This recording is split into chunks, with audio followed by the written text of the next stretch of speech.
And welcome out to our halftime report here, tackletrading.com. Still sporting my dolphin hat. How long do I got to wear this thing, Matt? Is that all week? The bet was till Friday. Yeah. But a lot going on in the market today. Obviously, not just football, wearing hats because Matt beat my team last week, but a relief rally intraday, Matt and Mark is here as well. Matt, it's interesting what's going on intraday on the market because I thought the market would sell in the morning, and it did. And now it's battling back and showing strength. I really believe the next 30 minutes in this market is really key for the entire week in terms of this charting behavior. What are you seeing on the S&P first off? Well, it's been a fascinating recovery from earlier the sell-off at the open, but I think we're at a moment in the market where kind of like yesterday we were talking about if the market can, if the S&P, if the NASDAQ specifically can stay above 7,200, you should see some quick price appreciation, and that's exactly what we saw. It was a little bit I wasn't expecting the buying euphoria that we saw, but it held its intraday support levels. It got above 7,200, and the entire market just buy. You know, it reminded me of a week ago Wednesday when there was no sell, right? Where there was no buy, there was no bid. Well, yesterday there was really no sell, right? But market came back in this morning, showed a little bit of a decrease despite positive earnings, really kind of across the board outside of IBM. But what we're seeing right now is very important in my opinion. And I want to drop down to the intraday chart, and I just kind of use my standard 15-minute chart. As you can see here, this is the market sell-off, quick V-shaped recovery, which we've seen recently and over the course of the last couple of years. But what's interesting on the intraday is as the market is recovering intraday, it's coming right smack dab into those resistance levels from yesterday, right? So it's coming right back into that. And as you can see, it's boom, boom, boom, expanding candles, expanding momentum to the top side, comes into those intraday channels and starts to show slowing momentum here on the S&P 500. You see a little bit of a weaker signal here in the NASDAQ, Tim. That's an intraday bearish retracement coming back in. I in the pre-production show, what did I say 30 minutes ago, Tim? Before this ever even started, I said 7,300 is going to be very, very important for this. And as you can see, it ticked up above 7,300 and then came right back down, slowing its momentum here on the RTY, the small cap index. Excuse me, you're seeing a very similar type situation that you're seeing across the board. Same thing with the Dow Jones here, V-shaped recovery coming back into those highs intraday from yesterday. So in my opinion here, and this is just my opinion, it's been a nice recovery on the price action today for the bulls, no doubt about that. But right now, this moment and coming into to the market over the next 2 hours, I think it's going to be a very, very important next 2 hours for not the long-term future, but for the next few days. If you're a novice, you look at that, you see a light range candlestick because you see a little tiny, what looks like a doji. That is not a doji. And you've got a fight going on here in the market today. I think it's a really critical day for trading. There's no doubt about it. The direction we take between now and the close could set up the entire rest of the week. I know we're on hump day, I guess. I'm learning what that means. You're learning hump day. I don't know if I want to, but we are at the middle point of the week, and you've got a lot of room. You've got moving average space up and down here, Mark. The Dow especially, there's room up, there's room down. Who knows where it's going to go? Let's bring in Mark here. He's our guest today. I guess you were popular appearance there, Mark. You had request. Come on back. What did you read? Whatever. You couldn't find anybody else. Let's call it what it is. And I'm the guy, when they can't find anybody else, they're like, well, we do have a brother who's a trader. Well, hold on. Okay. There is some truth to that. Okay.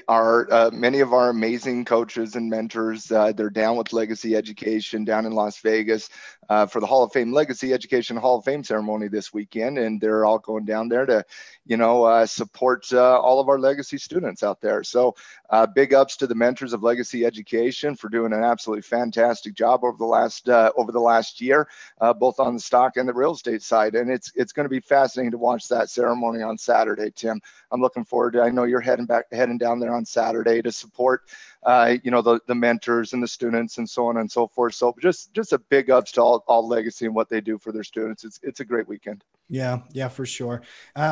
let's break down these markets one at a time here, guys. And let's start back with the S&P. I know we talked about it. Give me the key levels here for you, Matt. I know you were talking about 20 or 7,300 on the NASDAQ. What about the S&P here? Where do you see? Because I think 2,800 is a key level for bulls to hold, and it can't dip below that or close below that. There's a lot of room up if it does continue to go up. What's your read? Well, it depends what you're talking about. Are we talking about daily support levels, or are we talking about intraday support levels? Well, I would say daily for our swing traders and position traders, from somebody who's looking at it from a week, 2 week, 3 week perspective, trying to project out for the month. I think on the S&P 500, they're talking about the high it hit today. Okay, if you see a close above the high it hit today, I'm going to take that as a very, not a very, but a good bullish signal.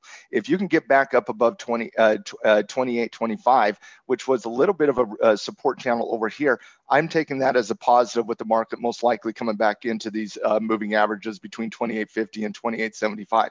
That's on the top side.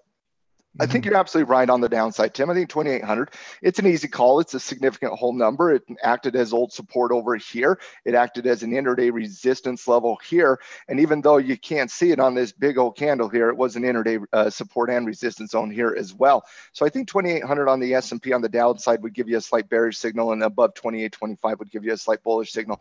Any close in between those levels, I don't think you have a read. Yeah, jump into AZO real quick, kind of a random stock, but it is the biggest loser on the S&P 500 today, down 7%. Automakers are taking it on the chin here today.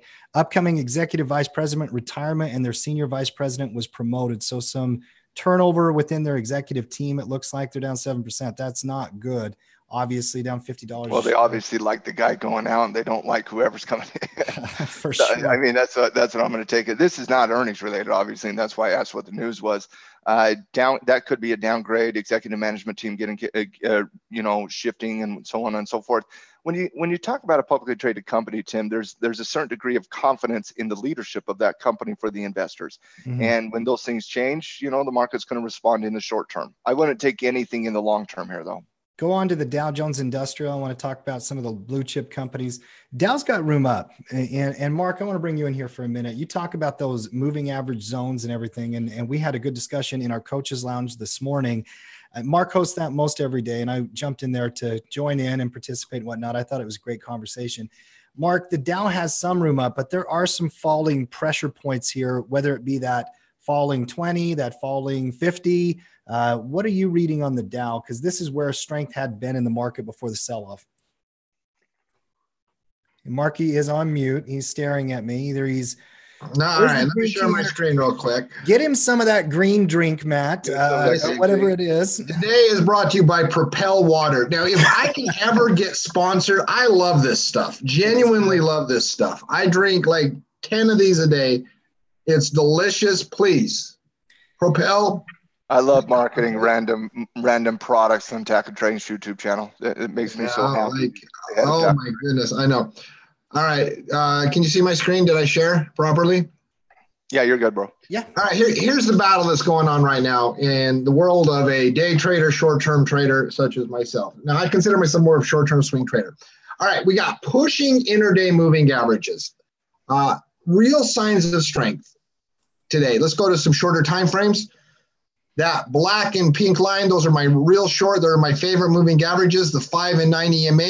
Look how they provide support on almost every short time frame, whether the 15-minute or the 30-minute. That's real strength. So the market tried to jolt down, and the short-term traders, the short-term computer program said, no, absolutely not. So intraday signals for me, really strong across all markets.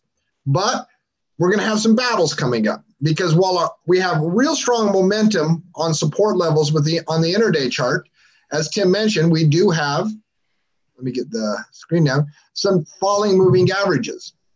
But we got a pretty good distance. Mm-hmm. As long as those short-term moving averages hold up, act as support, we have a chance for a really good rally over the next few days. Yeah. Yeah, I think so, especially in large caps. Now, like Matt said when we started the prep here today, the finish of today, Matt, and it's been the close of the market, not the open of the market, that's really determined the last week.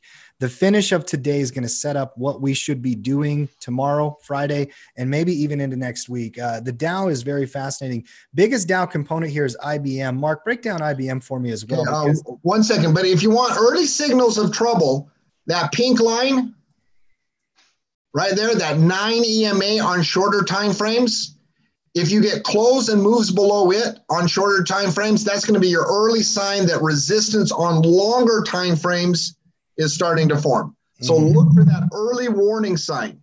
15-minute, 30-minute charts, put on a 9 EMA.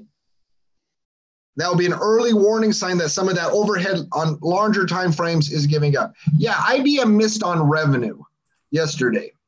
Now, the revenue component, because it beat on earnings, because like on the earnings itself, but it missed on revenue. And revenue for individuals that are new to the world of investing, I mean, revenue is one of those, you can fudge a lot of numbers. You can't fudge revenue. Like revenue is the lifeblood of future growth, and IBM's going backwards. And you see the reaction. You see a miss and a break below to yearly lows, year-to-date lows. Go back a little bit further in time. Let's clean up this chart a little bit. Out of every company in the market, IBM always misses. I mean, they miss over and over and over again. Even Warren Buffett had to throw his hands up and say, I'm out. Yeah. You know, and look where it stopped. Yeah. Look where price stopped today. It bounced off that longer-term support. But if that gives out, you got a lot of room downward. So it's hanging on by a thread. You have downward pressure everywhere. Catalyst moving down. Put this on your short list. Put this on your bearish list for the next 3 months. It will get murdered if the market turns south. And if the market skyrockets, what's it going to do? Go up a few dollars? Definitely deserves to be on the bearish list. Lot of room down if that little bitty support level gives out. Go from a 5-year weekly down to a daily. I want to take a look at the gap, because the gap to me is fascinating, Mark. And if we look at that gap, it gapped down to 136, and 136, 137. If you look at that little tiny candle on the very bottom right, you'd miss it if you didn't know what to look for. That's an extraordinary gap. Obviously a Dow component showing weakness. That's not a very good one for today if you are bullish on IBM. Other components in the Dow that are running, Home Depot was downgraded. You got to look at Home Depot as well. I'm surprised the Dow has as much strength as it has because of some of the weakness we've seen across some of these major stocks. Home Depot down 4%, Matt. We thought that with the hurricane, the recovery, the seasonality, Home Depot was going to run. It clearly failed up there at the 207 mark. It now has broken below support at 190. Matt, I want to get your take on this one first. When something goes into a precipitous downtrend like that, or do you look for new entries? Do you go from, bullish to neutral to bearish? Like how would you approach Home Depot here? Well, number one, once it violates the 20-day moving average on the daily chart, at that point you're into the bull area, and that happened kind of in later on in September. Try to give you a little bit of a buy signal there, but once it violates the 50-day moving average, you got to go neutral on it. I mean, that's an easy call, Tim. It's not hard to read. You put a 50-day moving average on your chart. It goes under that. You switch to neutral. You stay neutral until it hits the 200-day moving average, and if it breaks the 200-day moving average, starts running down, you go to bearish, and that's exactly what Home Depot's doing. It doesn't matter what the name of the company is. I like Home Depot. I'm going to go Home Depot later today just because I enjoy Home Depot. But at the end of the day, my job as a trader is to read the tea leaves and minimize the noise. And that violated the 20, violated the 50, violated the 200. What else do you want to see here? This stock is now bearish. I mean, this is a really, really strong breakdown today as well from a technical perspective. Especially showing the strength in the overall market intraday. Home Depot showed nothing. You've been below my favorite moving average, the 9 EMA on the daily chart for 19 straight trading sessions. But today, and so you've had downward pressure. Like just how you analyze this chart from the world of Mark Stead, you've had those short-term moving averages consistently pushing down, acting as resistance. And then as Matt mentioned today, that gap and break below the 200.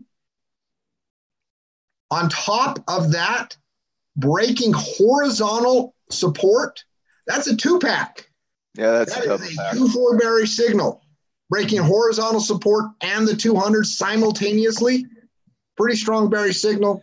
Top gainer on the Dow today is Goldman Sachs. Mark, you talked about this in the coaches show last night. You like their earnings. Yeah, Matt hates the company, and I understand why. They've been the evil empire for a long time. We've had debates about that and discussions about that, but the stock actually is now rallying pretty strong here, 3%. It's got some room back up.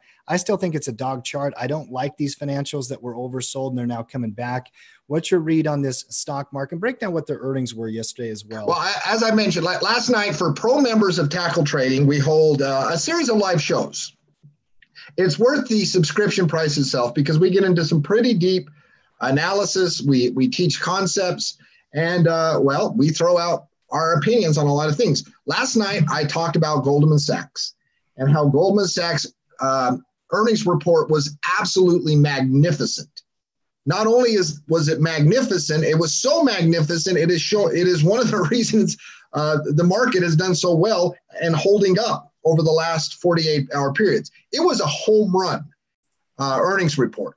Mm-hmm. Now, the chart from and we talked about this last night, because the chart was so ugly that for certain types of traders, it's going to be really, really, really tough chart. But for like day traders, and it's one of the reasons you see so much strength today, you've seen just a rocket up on short-term moving averages, where it's just constantly this is a 5-minute chart over a 5-minute chart where just look at the strength. Just never going below those short-term moving averages for the entire morning. I mean, that's insane strength. The earnings report was spectacular. Can I say something on Goldman Sachs? Mm-hmm. I'm going to enjoy shorting it as we get a doji tomorrow and a downward movement in price the next day. You hate this company. No, it's coming into a strong resistance on the daily at 230. I get the showing strength, but the downward moving averages on both the 20 and the 50 and the 200. I don't care what the earnings report is. This is a trash company. I'm going to enjoy shorting it. Yeah, financials are showing a lot of strength, rallying back, Matt. They were beaten up really, really badly. I'm still bearish on financials. Yeah, they're all rallying back into bearish retracements into resistance zones. I don't think this is going to continue. Yeah. Morgan Stanley, Goldman Sachs, a lot of these, they all look the same, in my opinion. Wells Fargo kind of looks the same. There's a lot going on. It is the top performer. And this is where some of those market rallies can come in. And Matt, I've talked about this before. Some of the biggest days you'll ever see from companies and from the market is after long, prolonged sell-offs because they have so much room to recover back up, And so you will get great percentages and great movements in that regard. I also think it gives a little bit of false hope to the bulls. I agree. Give me the NASDAQ at large and actually daily chart on the NASDAQ. I think what's going on the NASDAQ is really fascinating. We've got an ugly intraday pattern developing here, Matt. 7,200 has been key for a week or two, When the NASDAQ and actually give me the NQ if you have, or NDX, either one could be fine. That's a bearish retracement on the short-term chart, and that is absolutely shortable right now. I agree with this. And, the thing about it is how the market closes is going to be very, very key. I'm looking at the NASDAQ. It broke above 7,200, ran to 7,350 in like a day. Then we settled in. Netflix had earnings. Netflix had a report where they gapped out and everybody got excited. Then we opened up this morning. We immediately sold off 130 points, right? Now we've battled back into 7,300. We are pivoting. We are triggering. Mark, on the QQQ here, what would have to happen for you to take a short trade on the NASDAQ? Okay. Lots of resistance overhead, as Matt mentioned, on longer time frames. Go out from a weekly perspective. You have the 20, the 5, the 9 on moving averages. You have old horizontal support. You got like this huge barrier from a technical perspective of resistance on longer time frames. Mm-hmm. That's usually all I need to be like, yeah, I'll take a bet and go bearish. I mean, that's a lot of resistance is going on. So for specific signals, going down to shorter time frames, just like we were talking, I like to see a close below those rising moving averages. Now, how aggressive do you want to be? You can be as aggressive as a short time frame like the 13-minute or the 15-minute chart, where you're seeing that 9 supported, so close belows and then confirmations below that. What's your intraday signal? How aggressive do you want to be? The shorter the time frame on the intraday chart is the more aggressive. Waiting for the hourly, you're going to get in a little bit later, but you're going to get additional confirmation. But there is a ton, as Matt mentioned, a ton of resistance on tech. I feel all Ski Wampus here. We're looking at profit charts on the QQQ, Matt. I feel like I'm completely out of my element.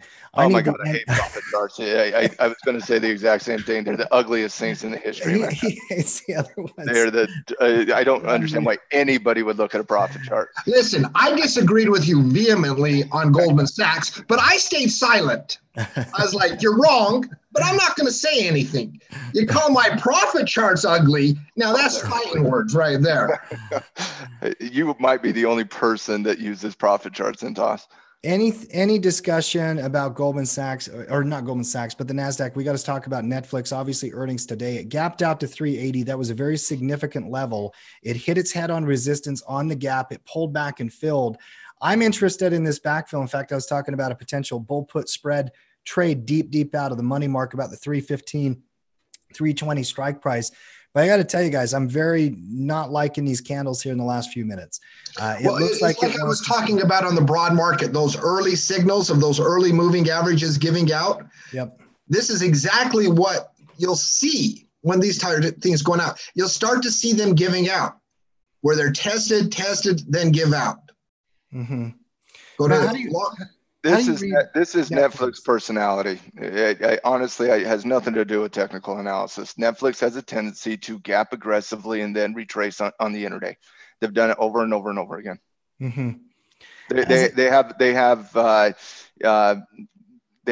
have bipolar personality on its earnings. We said it yesterday, Tim. If you're going to make that inverted butterfly trade, you got to be there at the open, because it's going to do the opposite at the open. Mm-hmm. That's exactly what they did say. That's not hindsight. I heard it all day the last couple of days, talking about the trade they wanted to do, and then getting out right at the open. Because listen, my brothers are wrong all the time, at least from my perspective. Mm-hmm. Well, no, first of all, every trader is wrong. But that's exactly what they said. Yeah. Listen, what did I say on Baba last week? Watch it dip, come back into resistance, and trigger on a short. That's exactly what Goldman Sachs is going to do. They're wrong on Goldman Sachs. Maybe for a few days, but not long term. But you said that. They nailed Netflix. It sounds like a steak dinner type bet. Okay, we'll get to that towards the end. Sounds like a steak dinner. I like that. All right.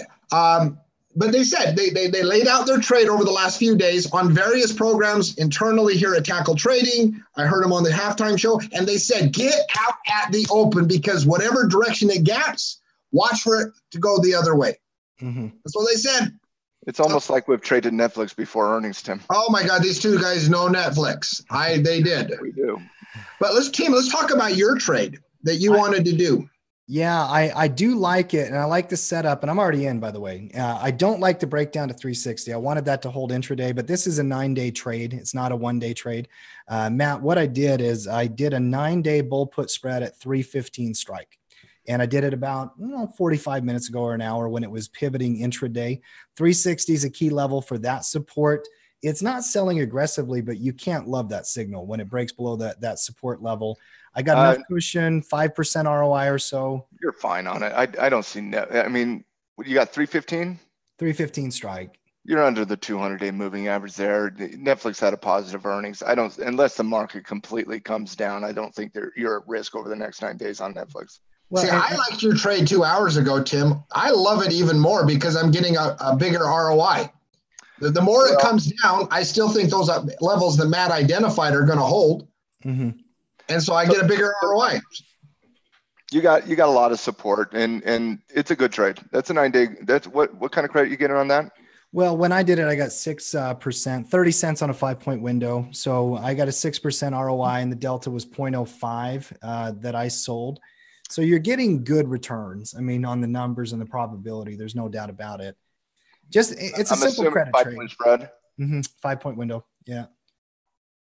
Yeah. Yeah, you're about getting that right now, 30 cents on $5. That's about what you're getting. Yep. It's a good trade. Well, and then the volatility on those short-term options, they suck out. I don't really like, traders who, first of all, I don't like any trader to trade anything if they don't have experience doing it, right?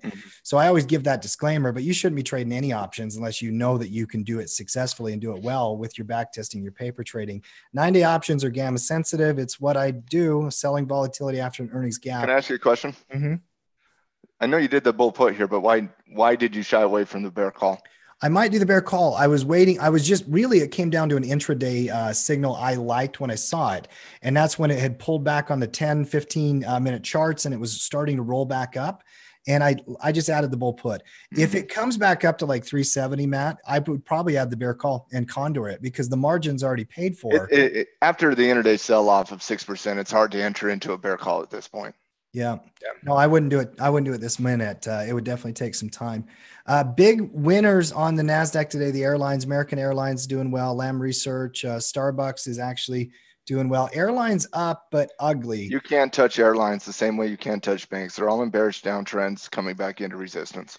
Mark, that's an old support, new resistance setup. AAL might even be developing as a potential bearish play here over the next couple of days. What do you think on AAL? Yep. Yeah. Thumbs up, muted down. All right. Let's go on to Tesla. Give me Tesla if you would next. This company, there was a couple months there, Matt, where we talked about it every day. We've kind of showed some discretion here recently. In my opinion, ugly charts. Now, on a weekly chart, you see the key levels at 250. It's rallied back on the daily. It's one of the biggest losers today. It's down 3%. It's breaking down, showing weakness. Matt, is there anything that would get you into Tesla besides a break at 250? No. That's your signal. There is not one thing that I would short on Tesla unless it breaks 250. Yeah. So, you just got to be patient. You have a game plan. You set up your game plan. 250 is such an important resistance zone. Even on the 3% sell-off today, Tim, there's no trigger there on the daily. I mean, you're still above yesterday's lows. So and even if you go under today's lows and you go under yesterday's lows, you got 10 points down to 250, which is a 1 ATR move on Tesla. So no, I mean, you got a plan, execute the plan. A close under 250 triggers a short for me. Yeah. And guys, it's the same thing we always do. If I get a doji on Goldman Sachs and a confirmation candle, that's a shorting opportunity for me. You got to plan, execute the plan. Russell 2000, Mark, the RTY on the futures or RUT on the index. You could even do IWM on the ETF. RTY has now come back into a location where you've got to be very concerned if you're a bull. You knew you were going to get a snapback rally at some point. We have brought it back up into the 1600 level. I don't know if the new resistance is going to be 1600 because it's a round number and that's old term support. You also have like 1640, 1650 in here, Matt. Small caps have been under some real pressure. And Mark had a really interesting thought yesterday in the Coaches Show I had not thought about yet. And that is sometimes small companies, they have to do so much borrowing. Maybe rising interest rate environments have hurt small caps because of some of that new condition. I thought it was a really smart call. I hadn't thought about that. That's a good point. Matt, what's your read on the Russell 2000? You are at resistance here, Tim. It's 1600 is a significant hold number, but it's not just that. You got an old resistance channel all the way back in February as well as in April where you were looking at between 1600 and about 1615. You got a 200-day moving average right now at 1625. Remember what we talked about with the zone of support, okay? The zone of support is about 1 ATR typically total, and the ATR on the Russell 2000 right now is 30 points. So anywhere between 1600 and 1625 is going to act as resistance zones. There's no buying opportunity here unless it gets above 1625. So if we start to see it slow down in this range, Tim, and that's what we're kind of seeing here today, and then you see some downward movement in price, that's a shorting opportunity. Yeah. We're 64 days out till the December contract, which is when a lot of condor traders would add that spread in, Matt. You do have a lot of cushion. Oh, I think you had the bear call right now. Yeah. One comment on the Russell is that on all our other major markets, on my hourly chart on the 9 and the 20, we're above those where they can act as support. You're still below those on the Russell. I mean, from a technical standpoint, it's not pretty. Not pretty at all. But I would say here's one where fundamentals and understanding market concepts and whatnot, you got to be bearish on small caps if you're bearish on the market. There's no question. And that chart, out of all the different indexes, I would still say is the ugliest, in my opinion, Matt. I've got it ranked the lowest. Not close. Yeah. I mean, it hasn't been close in a month and a half. Sure. This thing has been absolutely a dog since it broke the daily support levels. This is an absolutely trash chart and a trash index right now. Yep.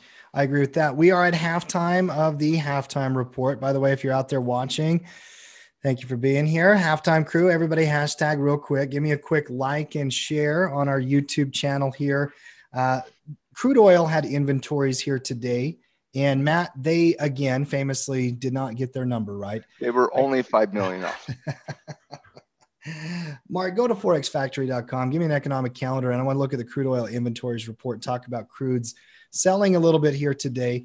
And actually, let's have Matt, will you bring that one up? I mean, and we talked about this last night on the coaches show on crude oil, because there's so many traders that look at, oh, there's a hurricane or there's a war or Saudi Arabia might blow up and I need to go bullish on oil. The plain and simple fact is those production numbers have been just high production numbers for weeks now, and it's finally starting to really weigh on the price of oil. Mm-hmm. So, I mean, you've seen these production numbers go up, supply and demand in effect. Do you agree with Forex Factory to downgrade the importance of the event to an orange? By the way, it was a red event forever. They made it to be, obviously red is the highest impact for what the market can do. Forex Factory, whoever did that needs to be flogged. They need to be tarred and feathered. And like what that is, if you trade oil, Wednesday at 10:30 Eastern, every Wednesday morning is the moment of the week. Well, I don't know if they're rating it. I agree, but hold on. I'm going to disagree with that. First of all, I don't think any weekly report should be a major economic indicator. Okay. The same thing with unemployment claims. There should not be a major economic calendar. Also, the inventory report only impacts one specific commodity. And unlike are they doing it for the entire market, its importance? I mean, like building permits and housing starts. Building permits and housing starts have a more important economic impact to the overall market than. I guess what I'm saying is if you only trade oil, if you're an oil trader, that's the report for oil. If you only trade oil, then you don't need a red report because you already know the importance of it. They don't get it right. I know this, whether it's orange or red or whatever it does move the oil market on a Wednesday, but they don't ever get it right. It's almost comical. Literally, if they would have just kept it from last week, they would have been accurate. They should just keep it at 3 million. Just keep it there, and they'll be more accurate. If you're in oil stocks, that is a big miss. That is a really big miss. Yeah. By the way, for anybody that does trade oil, do not make swing trades the day before an inventory report.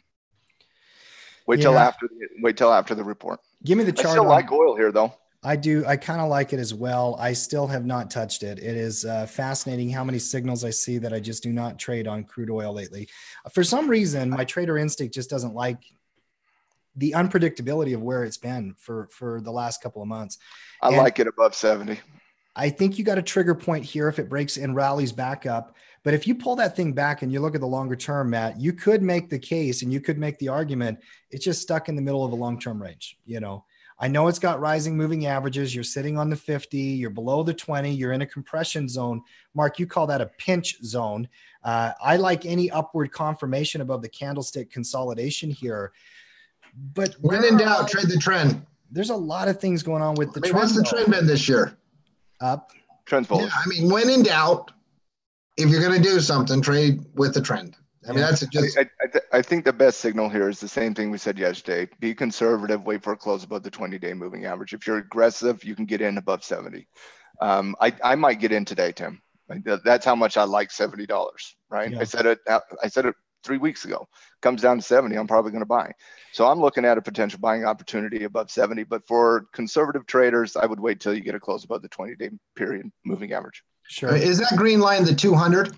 Green is always 200. Blue's always 50. So Matt, who does a blind buy today at 70, does have a major support area rising to help him out. So even if price moves against him for a few days, that is a rising. We see the last time in early August how it responded to the 200, bounced off it pretty easily. So he does have that support area working for him.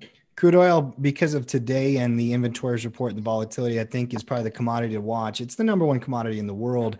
Look at the dollar though, Matt, and let's look at the. Yeah, very quickly on oil though. This is what I'm talking about with the $70 mark. You got a downward momentum on the downside. Obviously, it's retracing back into resistance. You got to wait to see how it responds coming into the rest of the market. But a close above 70, I would take as an intraday positive signal. Yeah. And volatility always in that market. I mean, that's never going to go away, but you do. Oh, it's a fascinating, entertaining market to trade, no doubt. Currency and commodities. Give me the dollar, if you would, next.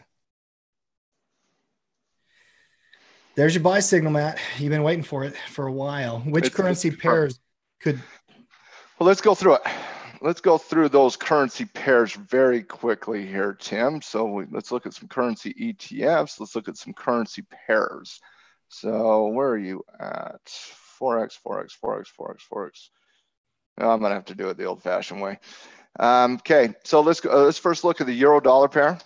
Okay, euro dollar pair kissed off the moving averages, downward movement in price. The biggest difficulty here, Tim, though, is you have a support level at 1.1467. There's just not a lot of return there if you're not already into the trade. So that's not really looking positive for a short on the euro. Looking at the next pair, let's go US dollar / Japanese yen pair.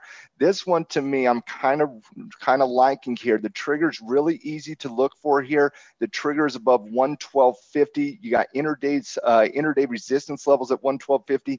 That would be the trigger on a short-term trade to the upside on the yen. I just like the dollar against the yen, and I always feel comfortable trading the dollar against the yen because I think the yen is an absolute trash currency. The next currency pair, and I'm just going down in order of reserve status here, is the British pound versus the US dollar here. The Brexit conversation just won't go away, Tim. It just won't go away. Theresa May's asking for another delay to work on the border problems in the negotiation with the EU. As long as that's going to happen, I think we got to stay away from the pound and the dollar. It's going to be very volatile in that capacity. It's almost like every time we get close to a deal with Brexit, something always happens, and we've seen this for over a year now with the Brexit situation. It's almost like Theresa May does not want to actually leave the EU. And so they're delaying, hoping something will eventually happen, but I don't see a positive outcome there. And because of the volatility of that situation, I would stay away from that. The next pair you're looking at here is the dollar versus the Swiss franc here. And the dollar's been appreciating very, very aggressively against the Swiss franc. To me, and there's no trade here yet on the dollar versus the franc, but when you get to parity, a close above parity, and if you get above these daily highs here, and especially if you drop this down into a weekly chart, you get above that parity, Tim, you got quicker price appreciation up to 102 versus 104. And some of you who don't understand currency, you might think, well, Matt, that's only a 2 to 4 cent move. How much can I make on a 2 to 4 cent move? That's a 200 to 400 pip gain with with basically versus margin 0.5% per pip. You're talking about a 100 to 200% rate of return in the currency market. But again, there's no trade here, but you got to keep a track on that. If it gets above these levels here, that's going to be a very good trade to the top side. The next one here, we're going to look at the Australian dollar versus the US dollar here. And this one, the Australian dollar has been so weak over the course of the last 6 months. Out of every currency in the world, given the trade discussions between China and the U.S., or excuse me, the trade wars between the Chinese and the U.S., the Australian dollar and the Australian economy has taken it on its chin. Australia does about 30% of their entire GDP with trade with China. That's going to impact the Chinese. That's going to impact the Australian market. And when a national economy starts struggling because of that, you start to see the currency struggle as well. You've seen a very consistent downtrend here for a very long time on the Australian dollar. And even though you've had strength in gold, which usually does help Australia and the Australian dollar, you have not seen that. This to me is a shortable opportunity underneath 71 cents on the Australian dollar. Look at how beautiful the 50 has acted as resistance there. I mean, that's just textbook beautiful. Oh, it's guys, they do say the Forex market is more technically driven. I know we have the economics and all the other stuff. You have a mix of fundamentals and technicals there, Matt, but a lot of people do claim Forex technically is it is. Technically driven. It is. However, economic reports happen every single day that impact every currency, and that's not the case in the stock market. So it is technically a little more consistent in my opinion, but you still have to master economic reports because they literally impact every trade every single day. The next one here is the dollar versus the CAD, and the dollar has been, the dollar has been decreasing against the CAD, but now you're starting to see the dollar fight back, and the dollar sitting at that 200-day moving average. This trend could adjust here, and if you see this trend change, you got a little bit of a head and shoulders formation happening right here. An inverted head and shoulders, left shoulder, head, right shoulder, a break up above these levels right here at the 130.50 mark. That would be a confirmation of a new bullish uptrend with price appreciation most likely into the 132 level.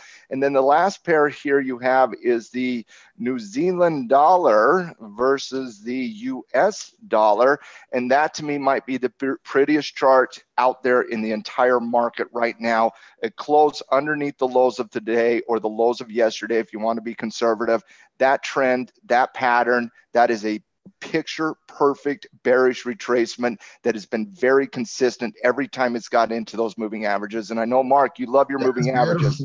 That's a beautiful chart. That thing is beautiful. You're right. That is a beautiful chart.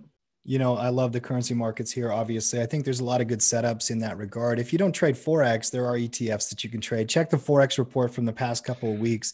I talked about that quite a bit in the Forex report from 2 weeks ago. Here you're looking at them right here, Tim. FXA is the Australian dollar. So you could short this if you don't know currency, like how to trade the pairs and pips and lot sizes and all that jazz, tick values. You can go to FXA. Now it's not very liquid on an option, but you can still short it. FXB is the British pound. FXC is the Canadian dollar.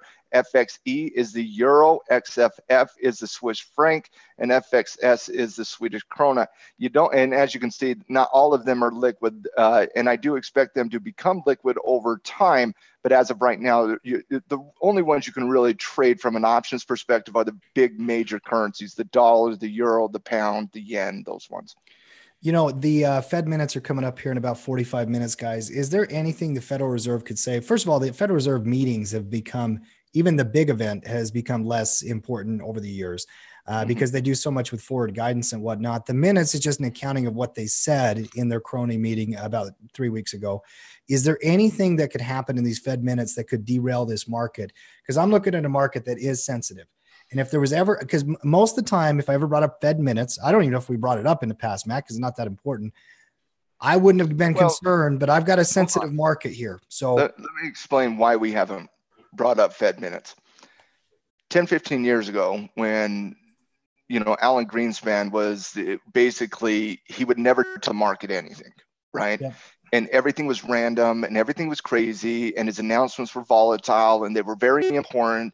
And that's when you and I started trading and Greenspan and Bernanke was very similar to Greenspan. They never told you anything, right? I still remember the one time Greenspan's given this testimony in front of Congress, which the Fed chairman has to do. And he says, a congressman says, quote, I understood everything that you just said, Greenspan, Chairman Greenspan. And Greenspan says, quote, hold on, Greenspan says, quote, then I must not have said it correctly enough. So in terms of this, in that environment where the Fed literally didn't tell us a thing, and they wanted to keep it random and volatile, and so on and so forth, these events, the Fed minutes, the beige book, the FOMC policy statement, these were so important. But then when Bernanke came off that, and when we started quantitative easing, and Janet Yellen continued that, there was all this verbiage and language that was very, very important. but Jay Powell has been very consistent in what he has told us. And that is, you guys, I don't like the Fed. I'm not a Fed supporter. I can't stand the Fed. They're an illegal organization. Don't get me started on that. But you can respect the fact that they have been transparent with us regarding what they're going to do with the interest rates. And Jay Powell has been very consistent this year, every single time. And so the beige book and the Fed minutes aren't nearly as important for me personally because of the transparency that Jay Powell has had with the central bank. Marky, what's your take on the Fed here? I really couldn't have said it a whole lot better. I mean, I don't know about the illegal organization, but everything else, I am nodding my head in a complete. Matt nailed it perfect. But Thomas Jefferson did not like the central bank. I like Thomas Jefferson. Number 3 for the win. Get that on a meme on Twitter right now. I want a meme of that Thomas Jefferson stuff right there. That's the dynamic thing I'm looking for. I'm with you though in general, but I got to tell you, I am going to be watching the market minute by minute as that full Fed minutes come out. Markets are at a point, guys, where they can really flip and go one way or the other quite aggressively. Interest rates is not gone away. And you see the weakness in tech and small caps, which if the underlying Wall Street, because who borrows the most money? Tech companies, smaller companies. Hurt by a rising interest rate environment on their bottom lines. So, and they're the ones showing the most weakness out of the major markets. So while 100%, I don't think a dang thing. Matt was 100% right. And they're so transparent. Tim's also a little bit right that things are a little sensitive right now. So I'm going to play the middle there. Agree with both brothers. We'll see how obviously the intraday is very sensitive and anything that can trigger one way or the other. But that's today. I was explaining why we don't talk about it very often. You know, guys, we're talking about a market last Wednesday, 1 week ago, that moved 2.5% on no news, let alone news, right? So I think you got to pay attention to any economic event, and especially because the conversation has been driven by the Federal Reserve and interest rates and all that stuff, all the fundamental problems that it's going to bring up with IPOs and all the things you guys are talking about, you know, a rotation of money into different investing. I think it can have a sensitive effect. What do we got here, Matt? Real estate? Well, I want to talk about real estate very quickly because we had housing starts and building permits come out. And I want to get Mark's take on it. Looking at the economic calendar here, you can see building permits, housing starts. Building permits missed just slightly versus the forecast. Housing starts missed slightly versus the forecast as well. We're seeing both of these start to kind of, as you can see on the chart here, they were appreciating. We're starting to see it roll over here over the last year, Mark. What's your take on building permits and housing starts and how it's impacting? We'll put up the home builders ETF. What is that? It's XHB. XHB. We've seen technical signals there for weeks and weeks now. Ever since it broke support at around 38 and 50 or so, you're seeing a bottoming pattern now. Listen, Matt and I, we've been talking about this. Tim and I have been talking about this. The three of us have been talking about this. Home building is going to stagnate. The higher price homes are not going to sell as much because it's simple economics. Listen, when you have to borrow more money, it prices more people out. I mean, this isn't rocket science. We've said it for months and months and months. Demand is shrinking on high-end homes.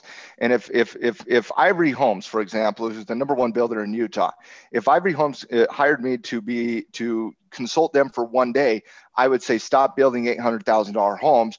Go build $300,000 homes. Anybody yes. And if companies aren't doing that, they're going to be in real trouble. They're going out of business is what's going to happen. If they keep getting a glut of, $1 million homes in the Salt Lake Valley, which is very, very expensive for Salt Lake. Salt Lake housing market is not like New York or San Francisco or LA or even New Jersey. It's just not, right? $1 million home in Salt Lake is in the top 1-2% of Salt Lake. I mean, when you have to go for a home loan, which I recently did, they do all of their calculations and they calculate what your monthly payment. And if that doesn't fit within the model, they don't loan you that money and that you have to find a cheaper home. And the higher the rates go, the problem I saw in the report today, though, is home builders aren't doing that.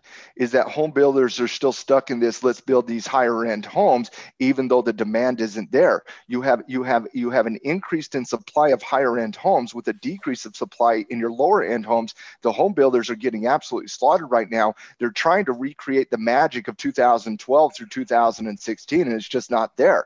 They got to adjust or they're dead. Well, it might just be a function of planning too, because I'm thinking about my neighborhood, Matt. It's a new development and they have lots here. They got to finish the development at some point, right? You know, and so they were 90% done and they don't have to finish the development right now. If I know where you live. You live in a higher end community.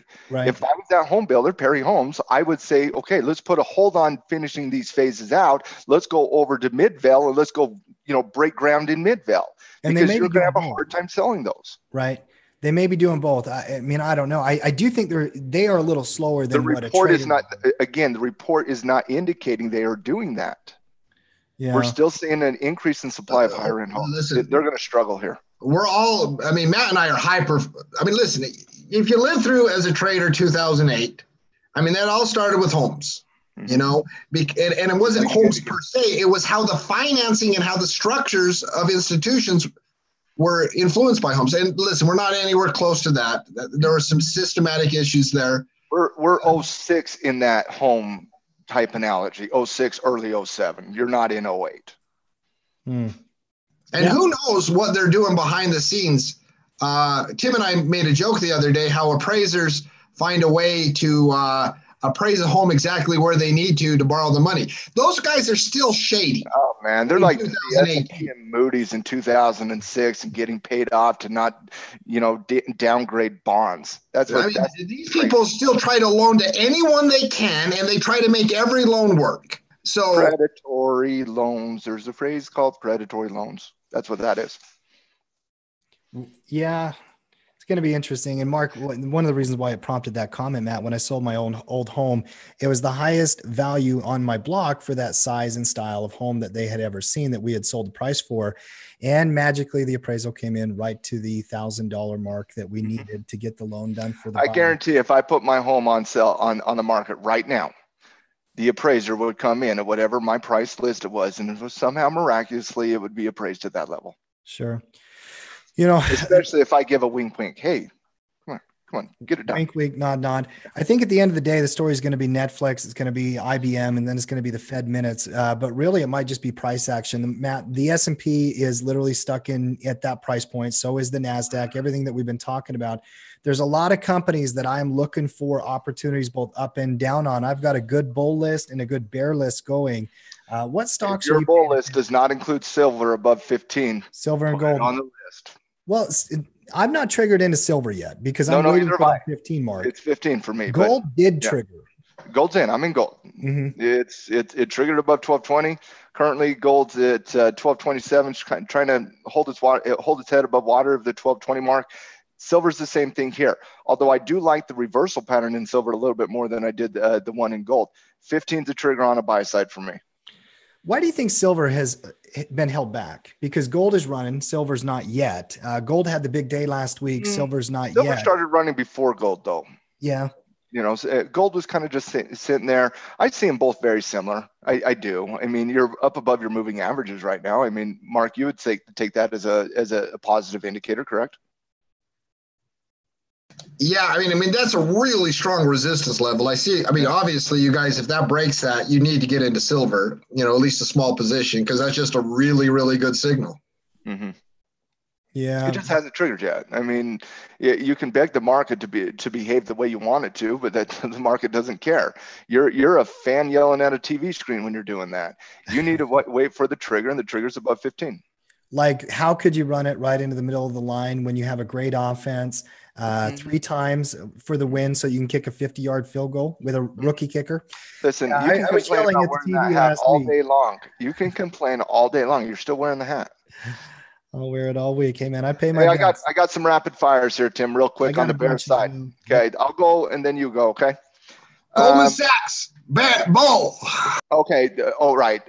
Okay. I'm going to give him the momentum of Goldman Sachs. We're putting this on paper here. I'm saying a week from now, Mark, I am saying a week from now, a week from hump day, it's under 230 despite the momentum. All right, hold on. Let me look at my chart. The problem is the 20 is acting as resistance right now. Now Mark starts to see the. Well, I'm a technician. You're saying 220. How about you give me 215? No, I'm not going to give you 215. 230 is resistance. You got all the momentum on your side. And you're saying 220. 220. All right, we're going to. You were bending knee to Goldman Sachs earlier today. Listen, I'm still a technician. You're saying you're giving me 220. I'm giving you 230. Oh no, you said no. I'll give you the current price, 228. You said 230. I can't. That's a bad technical bet. Listen, I'm not Tim. I'm not wearing no damn Dolphins hat. Listen, I'm willing to put my money where my mouth is right now. You're getting resistance. Let me get on the other side of that. That's what I said. I said, despite the bended knee, Mark. But you're saying a week. I'm talking a month from now. Okay, short-term trader, both of us are. Yes. Oh yeah, short-term trade is a bad bet on my side. All right. Okay. So can both of you quit moving the goalposts and make a bet? I'm willing to go under the current price right now, a week from now. That's a bad bet on my end. I can't do it. By the way, what you guys just noticed is why we have a market, because even people talking about the same thing can have different opinions, and then they can move it. And then a day trader is going to say, well, I'm going to buy it. But then a swing trader is going to say, I'm going to sell it. That's why there's liquidity in the market. Okay. I'm going to make you guys make a decision here. The number right now is 227. 227.70. Above or below 227 by next Wednesday. That's a market. That's a market bet for me. And listen, the simple decision. Reason I made a living playing poker and betting football all those years, and it's because I didn't do dumb shit. He knows I'm right. That's what he knows. When I didn't know, I didn't do anything. He knows we're going to doji tomorrow, downward movement in price the next day. He knows that. Oh, I would never short this. Come on, there's so many things. Go short Home Depot. Go short Grainger. Go short IBM. Yeah, but Mark, you got to realize it just makes me feel. You're biased. You hate Goldman Sachs. Yeah, I do. I think they're the devil, but that's not the devil makes money. You're right, and I would not short a bullish uptrend. I wouldn't short a bullish uptrend, but I digress. The devil was a chart, and it showed a great earnings report. Listen, they were fantastic. You know, they had a great earnings report, and that's why it's coming back into resistance. But the overall trend does not change, in my opinion, and that's why you're not willing to take the bet. Well, I don't buy at resistance, and so I'm not going to take a bet while it's at resistance. So I know, I agree. That's a good trader right there, Chucky. So okay, rapid fire here. They pass is what I heard. I said under. What are you talking about? I've always said under. Okay. Right. Now, rapid fire here, BBY, a couple tackle 25 stocks wanted to kind of point out here. If you do covered calls on any one of these tackle 25 stocks, it's time to buy insurance on them. Okay. Number one, Best Buy. And if you're not into them, they are shorting opportunities. Love the price movement down, retracement back into a gluttony of moving averages, including the 20 and the 200-day moving average. Despite the market showing strength, Best Buy has showed weakness, relative weakness today. Anything under the intraday lows of the last 2 days is a shorting opportunity. BABA, another tackle 25 stock that you should have been buying insurance from February on or July on, whenever we started the bearish downtrend. You're kind of in that type of no man's land here. You also got earnings coming up. For me, this would be a good time to collar the trade if you do covered calls on BABA coming into the earnings. You've had price coming back up, which means volatility has subsided a little bit in BABA. This is an opportunity for you to get into some relatively cheap insurance and collar the trade. And if you don't know what I mean by collar the trade, then you don't know what the tackle 25 or covered calls are. Next, the VIPS. VIPS has been a dog and a dog and a dog and a dog and a dog and a dog. It's one of the worst performing stocks out there in the market, getting absolutely slaughtered, and it's about ready to get slaughtered again. So Franco, if you are still doing covered calls on the VIPs, I got out 6 months ago, but if Franco's still doing covered calls on the VIX, Franco, this would be a time to collar the trade and buy put options to cover that, but it's also a shorting opportunity. Microsoft here, Tim, I'm just a little worried about Microsoft, and I want to get Mark's take on it, because I'm seeing a downward movement in price, a lower low coming back into the moving averages. Mark, what's your read on Microsoft right here? You're muted, bro.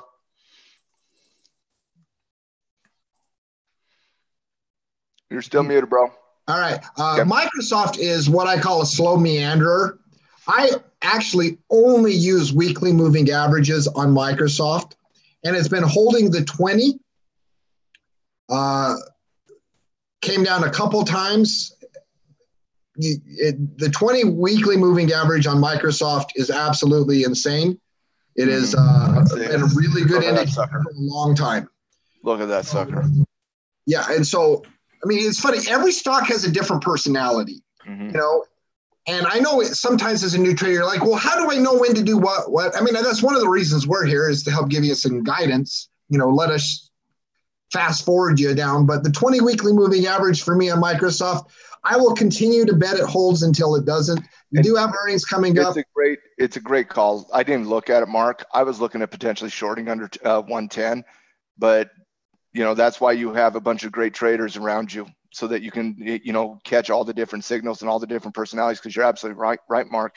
Every stock has a different personality. They take on the personality of the traders that trade. I mean, Microsoft is not a great breakout stock. You've seen that all year long. Like it will break out, but then it's more of a slow meander. Yeah. Its trend has not been the prettiest trend, but that 20 weekly moving average, it's held.